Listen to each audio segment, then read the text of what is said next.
Yay! So let's try this one last time. I'm going to play just a little bit of my theme music just to get it going.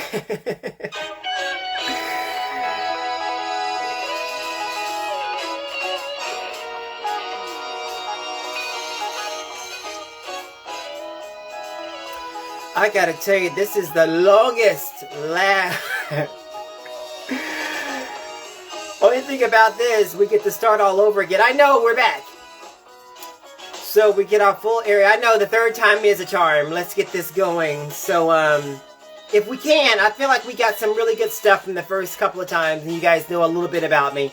And we'll just have to work out these kinks on our own. I don't know. All right, Gary, go ahead and send me that other request. And we'll get this thing going. I'll send him a text message while we're getting... All right, let's see here. I feel like this is going to...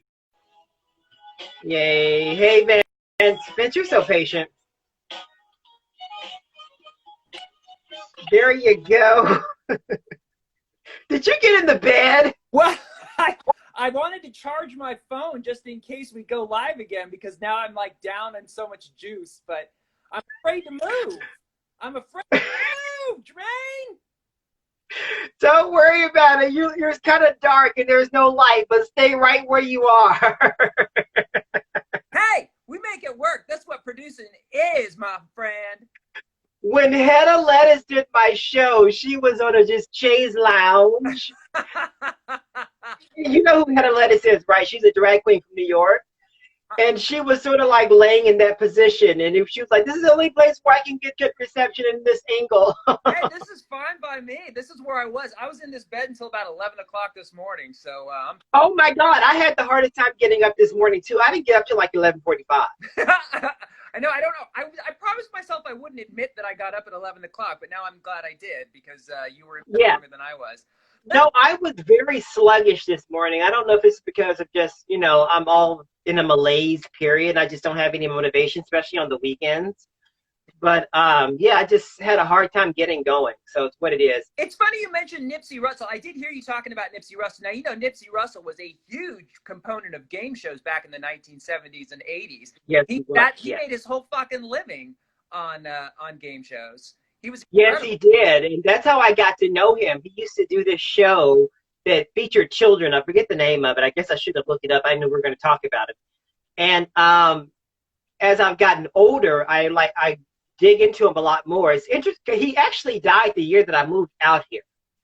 And I was like, oh, that's kind of odd because I wanted to kind of like just sort of meet him one day and just let him know how much, he had influenced my life.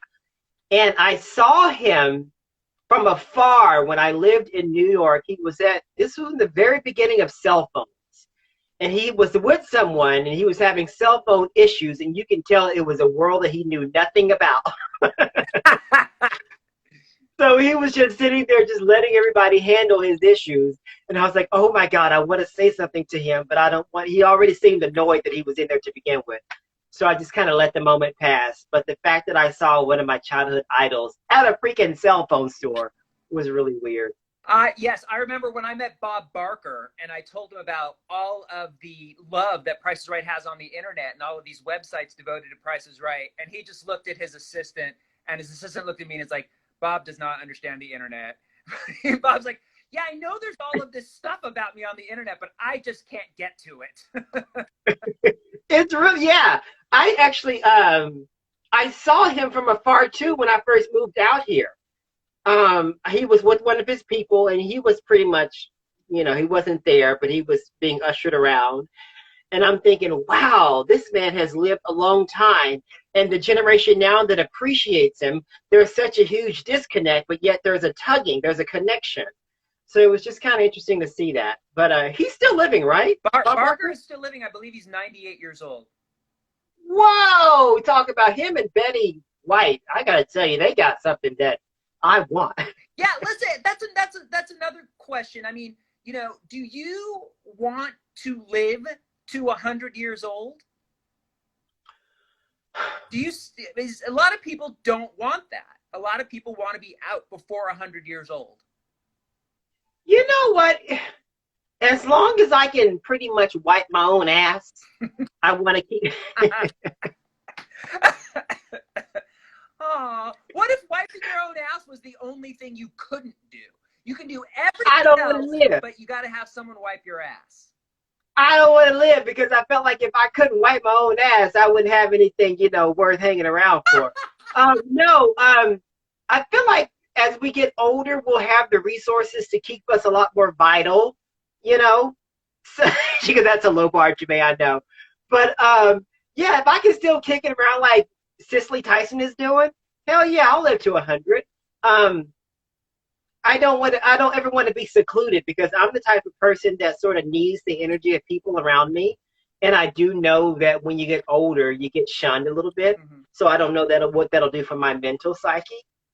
But yeah, I think this is actually working. The big thing for me is, I just don't want to be the last one in my group of friends and people that I love.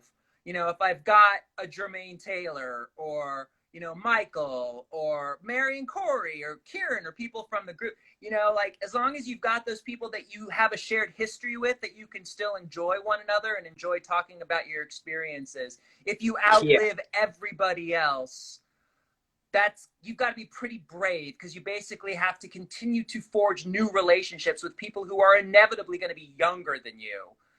Yeah. Just don't see life potentially the same way you do. I know your family was pretty good with you wanting to be an entertainer, and they were supportive of that, and sexuality, your family was supportive of that. But you speak a lot more of your mom, and in all the time I've known you, you've not spoken much about your dad, and I don't know what the situation with your dad is and how he connected to and felt about your career choices and your life choices. Well, let's go back and fix a little bit of that with regarding to me as an entertainer and as my sexual. Let's start with the entertainer part first. They finally came on board with it. They would have rather that I chose a lot more stable life, So they saw that I wasn't ever going to give up. So they finally surrendered to it. Booking I've Got a Secret was a huge pivot and monumental shift in their thinking, because they were like, okay, wait a minute. He actually has the goods to do this. But up until that, they were all like, okay, Jermaine, you need to find it out, figure it out, get past this and get a real job. So that's how that was. They had to see receipts, if you will. Sounds very familiar. Yeah. With regards to my sexuality, it's still an issue. My mom, she has her moments, but I think she's committed to understanding me a lot more. There are certain subjects we just can't talk about a lot. Like what? But, well, I can't ever bring up the fact that I've met someone or anything that has anything to do with, anything that's gay adjacent. She sort of shuns from it a little bit. Me and my dad, it's always been up and down. We sort of talk at each other, not to each other. Does that make sense to you? No. Okay, well, for the longest, we would communicate through other people. Like, his wife passed away, and his girlfriends, there was one in particular who comes to mind, she passed away a couple of years ago, Rhonda. She was very instrumental in talking to him for me. Things that I wanted to do in high school that were not considered machismo. She would somewhat broker the deal for me. When I wanted to be the mascot, when I wanted to join the cheerleading squad, he didn't want that for me. So I relied on her to have those conversations for me. And then it sort of, eased the tension between us. Did he tell you correctly he didn't want those things for you? How did you know your dad didn't want you to do those? He didn't want you to be head cheerleader. He didn't want you to go into acting. It was just the energy of the conversation whenever I would bring it up. And that's it's strong. You get the resistance already. You don't have to say no. It's built into the whole atmosphere of the conversation. So, You know, he had me young. Both my parents, they were young when they had me. So my grandparents pretty much raised me when they were out still growing up. So we didn't get a chance to really develop that foundation that most father sons would. And then by the time I was coming into my own, I had moved in with my mom because, you know, they never married. And so we just missed out on a lot of fundamentals that would make for a healthy relationship. Mm. And then as I got older, me being just like him, I got set in my ways and I was like, wait a minute, I'm going to do what I want to do. And I really don't need you as much as I thought that I did, knowing that I did, but, you know, I would act like I didn't. And it's only snowballed as I've gotten older. Do I want it to get better? Yes. Is it something that I make a priority? Not all the time. I'm just not interested in changing grown people's opinions. Yeah. I'm just not. And, you know, when you get older, you also realize, you know, you might share blood, but at the same time, you're a human being too, and you're no different from somebody I just met on the street. You know, you're like, it's just blood, and being father, son, cousin, whatever the relationship is, doesn't necessarily change the dynamic of, you know, the relationship to me. It's just what it is. There's no love lost, but, you know, it's just what it is, and I'm resigned to being okay with it. Yeah. Does your father's relationship with you affect your thinking about you ever being a father yourself? Do you ever imagine yourself being a father? I imagine myself being a good uncle. I don't know if I have, as selfless as I am, I don't know if I have the wherewithal to attend to something 24/7 other than a pet. Yeah, I'm not that. I know me well enough to know that. Yeah, I don't know if that's in the cards. I'm a good uncle, and I have been a good uncle. But as far as being a father, no. But if I were to be a father, I'd feel like I would draw from all of the mistakes and mishaps that I've had in my own father-son, mother-son relationship. I would pretty much try to remedy those in the relationships that I would fortify with my own child. You know, you're younger than I am, not significantly, but there's enough of a difference in our ages that I'm curious about this. When I went through puberty and started recognizing in myself that I was gay, it was right in the middle of the panic over HIV. You know, there were no treatments yet. People were just dying all over the place. It was considered a gay disease. The government wasn't doing anything about it. I mean, people's backs were just turning on victims of HIV. And that had an effect on my, well, it delayed my coming out because I was so terrified. It also delayed my relationships. It delayed everything because I was just so scared. I was just scared straight, basically. I just, you know, was just playing straight guy. Did you experience any of that during your adolescence? And, you know, oh God, yeah. I thought it was synonymous with just catching AIDS and dying. I did. Me too. I felt like the first time that I kissed a guy, it was going to be over. But it didn't stop me. Isn't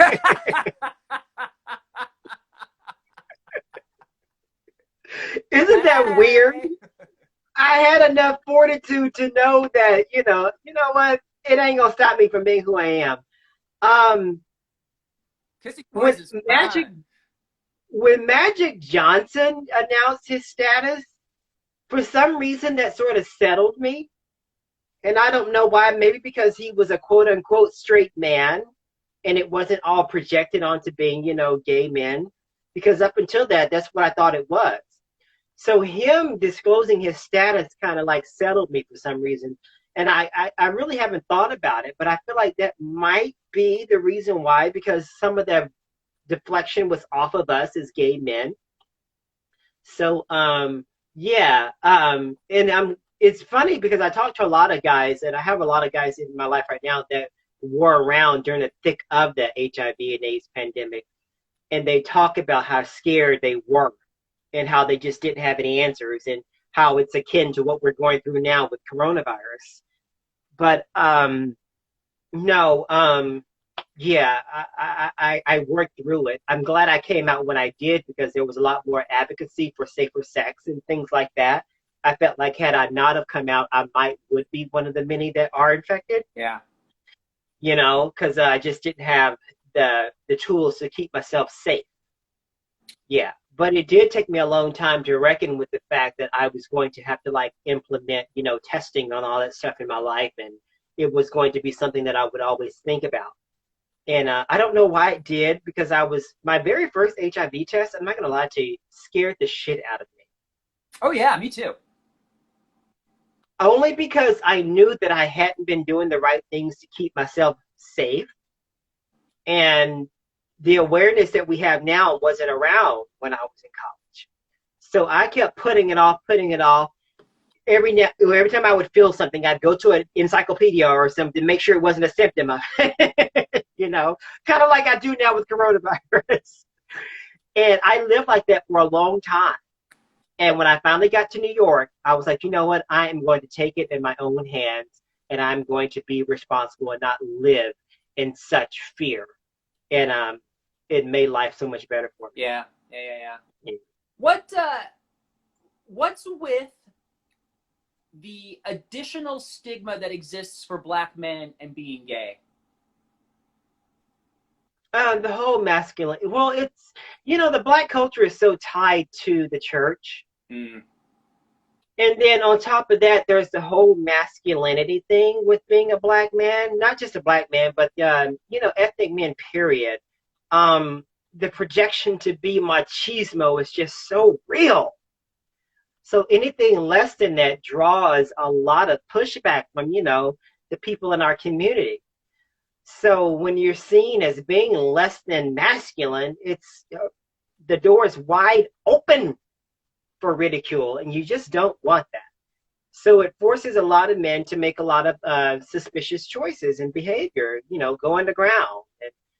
And it makes for the fallout from that is in itself is a whole nother story we can't even talk about today. But it's that whole culture that mixed in with the projection that, even a lot of white people, when they see Black men and Latin men and men of, people of color, they expect us to personify this strong perception and magnify that with me being even having dark skin. I'm just assumed to be a lot more strong in machismo and this and that.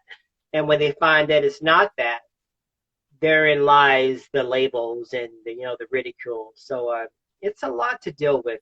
But we're getting better. We're working through it. There are a lot of groups that I'm a part of. Well, not a lot. A couple of groups I'm a part of that bring awareness to that. And we're living in our truths. Not all men of color that are gay are masculine. Some of them are effeminate, and that's no problem. And there are communities that celebrate that and that affirm that. And I'm glad we're there. We're there now. So, yeah. Based on what I'm going to specifically mention, Joy Reid here, MSNBC host Joy Reid. Yeah. Because she was, in my mind, most, I don't want to say guilty of it, although it really did infuriate me when it came to Pete Buttigieg. I mean, she said on more than one occasion, there was no chance for Pete Buttigieg because the African-American community is not going to get behind a gay man. She didn't say it that straightforward, but she came pretty damn close. And number one, that gives me great pause when I consider the type of person I think Joy Reid is, because I think she's really, really smart, but it really infuriates me. So I want to know what you think about Joy Reid specifically, but I also want to know what your thoughts are on somebody who's openly gay and white, Pete Buttigieg, being able to garner enough of the African-American support that he would need if he ever wants to be successful as a presidential candidate. He will not win as a Democrat without support of African-Americans. Well, the tide is changing. There's a great reckoning within the Black community with regards to how they feel about homosexuality, especially with the younger people. And everything is pretty much starting with the younger people anyway. So I don't know if they'll have to just die out or phase out, but the tide is changing. There will always be that lockstep group of Black people that will hold on to their spirituality and what the quote unquote Bible says. They will. But at the same time, peppered amongst them are those that are forward thinkers. People often forget that MLK, Bayard Rustin, all those civil rights activists in the 60s, the gay agenda was a part of civil rights. They didn't throw it out there and it wasn't marquee, but it was a part of it. Coretta Scott King's assistant was a white gay man, you know, so she understood that civil rights involved the totality of everyone, regardless of who you love and all that stuff. And but she knew her place. She knew when to pick and choose those battles.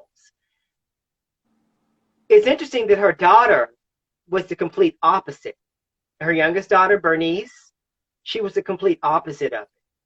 So I don't know if it's just a case-by-case thing or if it's just a personality thing, but just as you have people that are so against it, you have those among them that are. And it's always been that way. With regards to Joy Reid, and I don't want to project anything onto Joy Reid because I don't know her personally, but, you know, she's of Caribbean descent. And with that culture, it's even a lot more stigmatized being gay. They call them Banty boys. And so I believe a lot of that was sort of smired into her opinion of it. She's since backtracked. I feel like she did it for career expediency.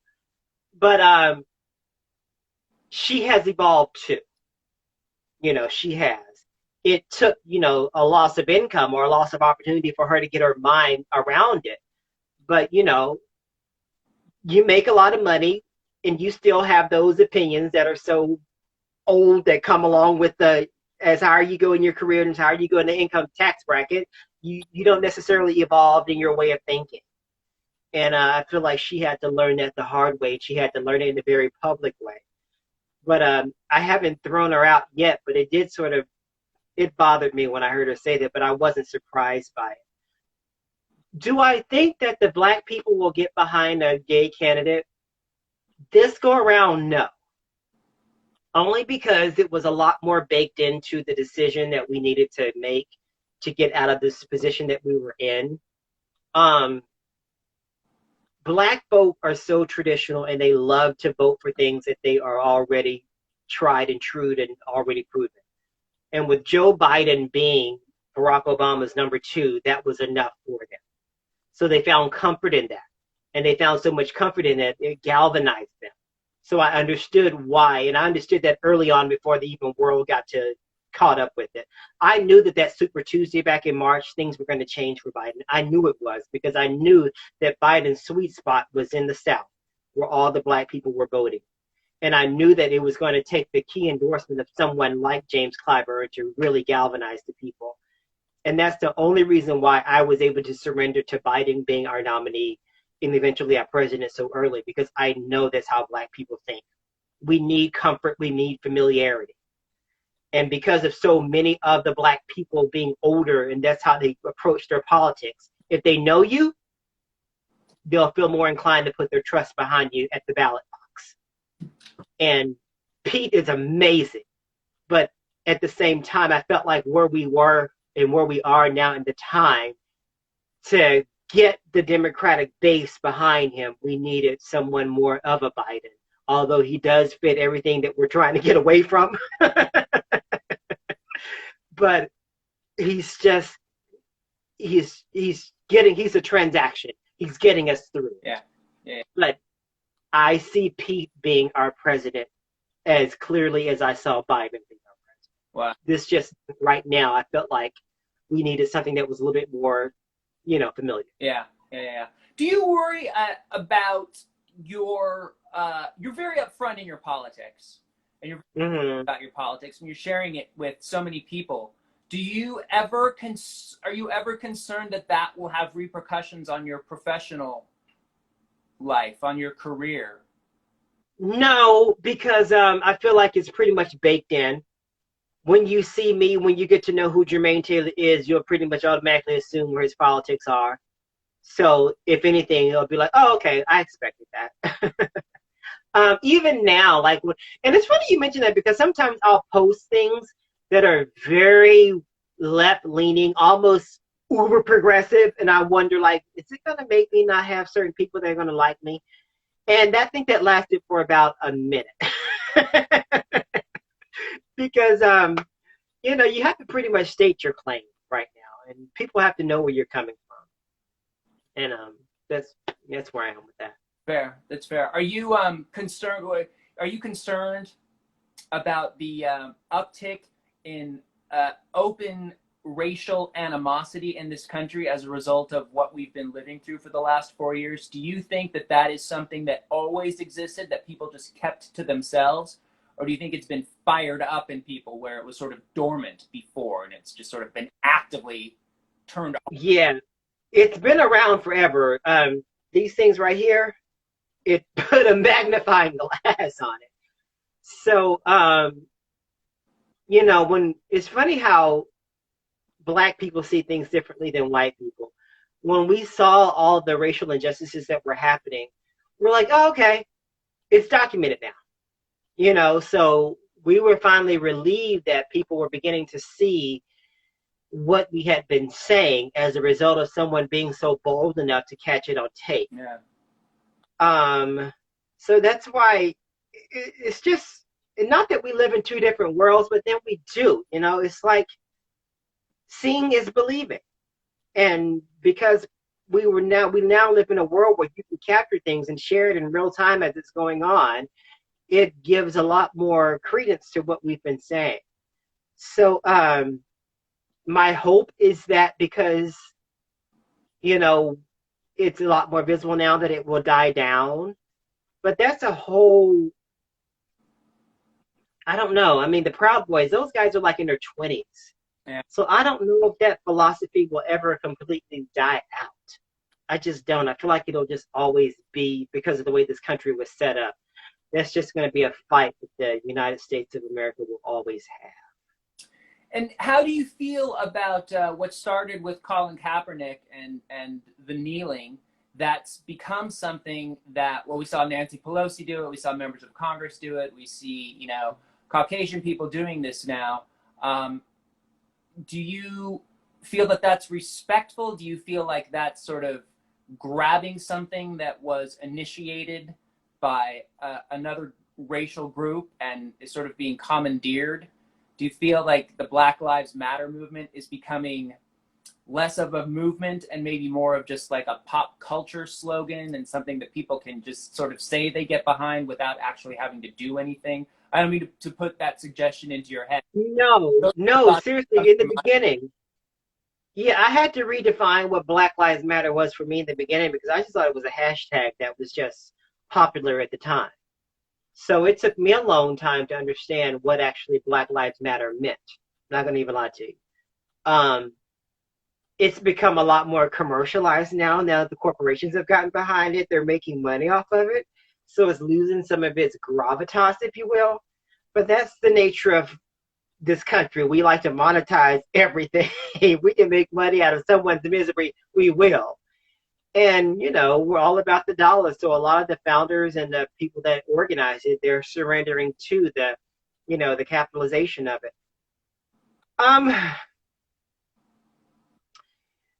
It's a good thing that it is around. I feel like as it gets older, as it keeps going through, it's not going to be as effective as it is and as it has been. I felt like during the pandemic and the height of 2020, it was a way to get people out the house because they were just stuck in the house. It may have taken root with some people, but for the most part, they were like, you know what, I'm sick of being at home. There's a protest going on. There are people that I haven't seen in like months. Let me just get out and carry me a Black Lives Matter flag or sign and just say that I had something to do today. And I do understand that. I get that. But, the meaning of it, the groundness of it, I don't think it's not lost yet. People do understand that the intention behind it is still real, although it is, at the mercy of, capitalization. And how much of an effect do you think Trump's going to continue to have on the country going forward? Are you optimistic? Are you pessimistic? That is one of the things that people disagree with me on the whole, and you might even too. I feel like this is why he's even trying his best to hold on to it. The luster of him, the shininess of him is contingent upon him having that seat. You know, when he's no longer the president, he's going to be no more than a talking head. He won't have the grandiose of having this position. So there might be an attraction, but ultimately that attraction is going to wane. It will. Can you know how someone wins the Oscar and that for that whole week after the Oscar, that's all we're talking about? But then 2 months down the road, like, who won that Oscar? You know, that's what it is to me. It's like, oh yeah, you won that Oscar. So I feel like that's what's going to happen. And so he kind of knows that. And he's doing all that he can to hang on to it. I honestly feel like his appeal is wrapped up into him having that position. So once he doesn't have it anymore, it's going to wane. You know, his efforts of trying to run again won't be as, you know, exciting because, you know, you won't have heard from him. He won't have that bolstering position to get his points across. He won't have the bully pit. So I don't worry about that. I just worry about getting to that day, January 20th, when it can finally happen. Yeah, I'm still, I just have this little bit of worry that I wake up with every day. I've stopped, I don't keep track of the number of days between now and the inauguration. I just want to wake up one day and realize that we are now a day past it and everything is settled and we just move forward. But I'm increasingly optimistic because it seems like the only people left on the Trump wagon are the Looney Tunes. But a lot of them in power and in Congress, you know, they can cause disruptions. They can do things that maybe we're not expecting, that we're not aware they're capable of doing. And they can just stir up a lot of trouble. And more than anything, I mean, well, let me ask you this. I mean, more than anything, I just want a settled, competent, trustworthy person running this country. And I want him to hire people of the same, so that the cabinet and all the departments and the bureaus and every place where it can be manned by somebody who's competent, it is in fact manned by somebody who is competent. But where would you be right now if Trump had won another term? Where would you be right now? What would your day-to-day Jermaine life consist of, both externally and in your head? Gary, that's something I thought about, and that's something that I can't answer. Because I did so much work to make sure that I would have to think about it. I felt like I would pretty much be doing the same thing that I did before, but I'd have a lot more heaviness on me. You know, Kieran mentioned anxiety because of the loons out there. I don't have that anxiety because I know that, you know, their time is up. You know, it's the clock is ticking. Yeah, I feel like I'd pretty much, I mean, because I've already seen a lot of the worst of this world, I would just reset, hunker down, and keep fighting for a better day. But, yeah, I'm just glad I don't have to be there, to be honest with you. Yeah, me too. I don't know that I barely had the stamina to put any amount of focus on Georgia on the runoffs. After I was just depleted, you know. I feel a little bit guilty. I could have done, and I guess can still do more for Georgia than I've done. But I really there was just nothing. And that's the world right now. That's not just us, but those are the people in Georgia too. People are just tired because they put so much energy into making this happen. I mean, when you stood in line for like 8 hours just to vote, and all the prep work mentally to even get to that point, the last thing you want to do is just go back to the polls and do it all over again, you know? It's like, good Lord, you want me to do this? But, you know, hats off to those constituents in Georgia. They're in it, you know? They realize they've been empowered because they saw how they were able to shift an entire state from red to blue. So that's enough for them to go back again. But you have to know that they're exhausted. On top of living in a pandemic, it's a lot to ask of them. So I got to give it to those Georgians down there. They're doing the heavy lifting right now. So you think we're going to win either of those Senate seats? I don't worry about Warnock as much as I worry about Ossoff. Perdue is that he's like cookie cutter Republican to me. You Yeah. know what I'm He saying? marks all the It, boxes.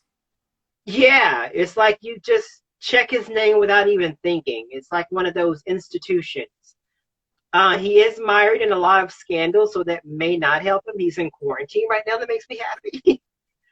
But at the same time, they're galvanized and they realize, wait a minute, we got the power here. And then all the work that he's done, 45 has done to pretty much erode trust in the whole democracy process, that might show up too. So who's to say? But I don't worry about Warnock as much as I worry about Ossoff. You think Kelly Loeffler's easier to defeat than Yeah, do? exactly. Because Warnock already defeated her, he just didn't get past the 50% threshold. Yeah. You know, and she's just not physically Uh, attractive, but she's just an attractive candidate.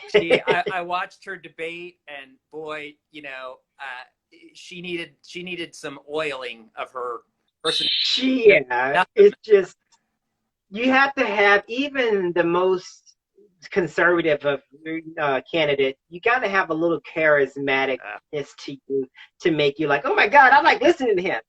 And she just, it's like someone propped her up there, and she's a puppet. It was very telling. It was very. Yeah. Yeah. So you've sort of gratefully, and I'm so happy you've pivoted into the cyber world and the social media world. Where are you envisioning Soapbox Sunday going? Where would you? Well, I'm sure you'd like to see it go lots of different places, but what are your hopes for it? Um, right now I'm just open. Um, I finally found my voice. I like doing what I do. I love telling people stories. I love asking questions. I'm a sponge for stuff like that. I believe that everyone and everything has a story. Um, my dream job is to have a talk show. It is. I want to be that person every day that people are like, oh my God, I want to tell Jermaine Taylor my story. You know, I do. And I sort of morphed into that because I thought I wanted to be this huge, successful actor. But then I realized that I possessed something that disarmed a lot of people. And, you know, I make people feel comfortable about sharing what they have. And I love the fact that I empower people and give them places to tell their story. Otherwise, you know, a lot of people that I approach are like, oh my God, you want to talk to me? I'm like, yes, what you've done is huge and people can be helped by it. You don't have to be this star person to be able to help someone. And people have gotten into that realm of thinking that they have to have some sort of a platform in order to help their fellow man. No, that's not it. And I realized that a long time ago from my place in life. I've been at the bottom for a long time here. I have. But I have seen that me being where I am, I've been a light to a lot of people because I just keep going. And the energy of that affects people. And the things that I've been through that I don't tell people, but they see the results of that I've been through something, people feed off of that. My day job is that I go to different stores because I have accounts at different stores because I'm a vendor. And when I haven't been there in a while, the staff is like, oh my God, where you been? And I'm like, me? And there's just something about that sort of confirmed the fact that there is something about me that helps people. So I just want to harness that and make it even bigger. And this pandemic kind of gave me an angle to like get that out there on a different level. So, you know, we all have a soapbox about something, you know, there's something that we all have on our minds that we want to talk about. And that's why I created Soapbox Sunday. Awesome. Yeah. Awesome. Well, I'm really glad you did, for one.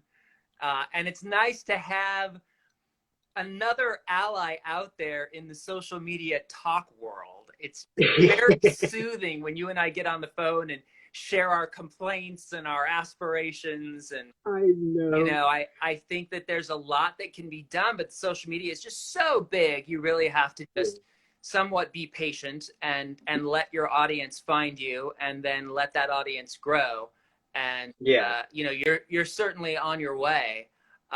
And it's just a thrill to have you here, and it's just a thrill to be friends with you after all of these years. You know, I think people might suspect that you and I are like these super tight buds that have been like hanging out together for the last 15, 16 years. But that's not the case. There were a number of years where you and I probably wouldn't have known how to locate each other, but I don't think we ever felt like we weren't friends. Isn't that the magic that's what we have between us? And that's the very reason why I chose you to do this interview. Because I could have like went with someone that I really, really knew, but I was like, we have a healthy relationship, but there's still a healthy degree of curiosity between us that Mhm. we just don't know each other about. And though we're still gay men, we're very different types of gay men. So there's more curiosity with that. And I was like, you would be the ideal person to do something like this because you wouldn't shame me, you would take care of me, but you would also be able to like move the conversation in the way that it should go without being skewed. But no, you have been a godsend. And like I said, these past few years, especially last year, I just don't know how I would have got through a good portion of it without you and the platform that you created. So hats off to you for that. Well, thank you. And you're loved amongst that platform as well. I try to be.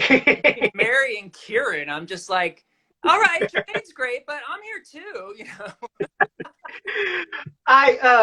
My love for Pete doesn't run as deep as y'all's do. And I was like, wait a minute, let me figure out this because, I don't have like a particular person. Like even with Kamala, I loved her, but I wasn't like sold out to her. And I just don't. I don't think I've ever had a political figure that I've been so behind that I would just go to the ends that you guys have done for Pete. I don't know if I'm made that way. Well, I mean, some people support individuals. Some people support causes.